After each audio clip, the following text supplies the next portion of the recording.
Good morning. We're going to talk today about safe lifting techniques. The work that we do involves lifting, sometimes very heavy objects, sometimes relatively light objects.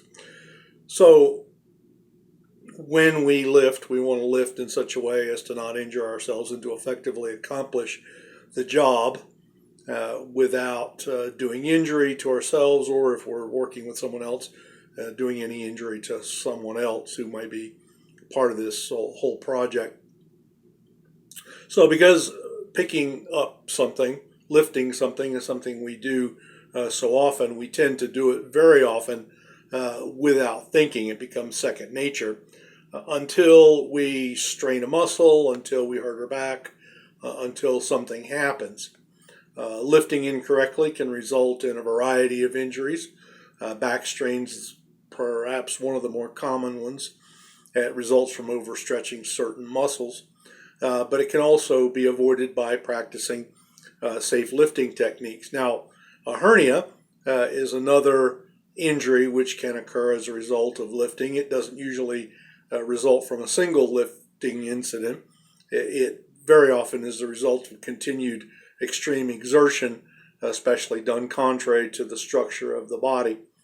So you don't want to underestimate the importance of being in good physical condition either. Now, because of the fact that you gentlemen are in the field so much of the time, most of you are in pretty reasonably decent physical condition. But years of poor posture, overeating, lack of exercise, stress, and improper lifting can have an effect on you. And so you may, next time you get your annual physical, if you do that, and you should, ask your physician for a recommendation as far as how you can perhaps do some more stretching and warm up. The stretch and flex, which some of our contractors have, is a very good idea, even though it's not something that most of us are all that excited about. Safe lifting plays an important part and an important role in keeping your back healthy, although there doesn't seem to be just one right method for picking things up. There are some lifting techniques that can take strain off your lower back area. These techniques have several steps in common. They recommend that you size up the load, look it over, check it out before you pick it up, decide if you can handle it alone, if you're going to need help. When in doubt, ask for help. Moving a box or another object that's too heavy for one person's not worth the strain and the sore back muscles that you're going to get out of it. Also, you want to size up the area.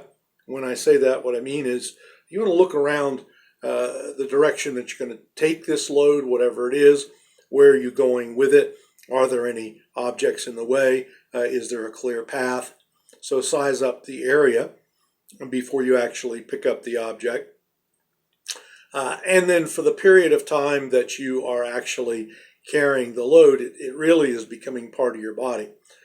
So you are going to end up supporting and propelling the object while it's attached to you. So that attachment should be firm, which involves you getting a good grip. Attaching yourself to a load or attaching a load to you is going to change your balance. To keep this change of balance at a minimum, keep the load close to your body, to your normal center of gravity. Keep it between your legs, between your shoulders, in line, so that you can cause your center of gravity not to be thrown off as much as it would be otherwise. Then good foot position allows you to keep your balance and bring into play the full power of your leg muscles. Leg muscles are much more powerful and much more durable than your back muscles. So let your leg muscles do the work. Again, footwork is important once you've as well, because it'll enable you to avoid twisting your body. Instead of twisting your body, what you want to do is move with your feet. Lifting and lowering. Also, if you get into a situation where you're working with someone, teamwork becomes important. If you're going to be carrying the load to another place, then both of you should decide in advance how it's going to be handled and check the route and the clearance. One person should be the leader and in a position to observe and direct the other. Lifting and lowering should be done in unison. Don't let the load drop suddenly without warning your partner. That's a great way to get that other individual injured. Everyone has a way of lifting things that seems most natural to you. What you want to do is you really want to examine your method of lifting things and decide if it's a good one. Compare your method of picking things up to some of these things that I've pointed out to you. As the employee that's making the lift, if you're being counted on to make that lift, you are being counted on to do it in a safe manner and a manner that's comfortable and one that's going to be productive, not going to injure you, not going to injure somebody else. So just to go over these things, work on staying in shape, size up the load, ask for help if you need it, get a good grip, keep the load close, keep your balance with footwork, let your leg muscles do the work, and don't twist your body.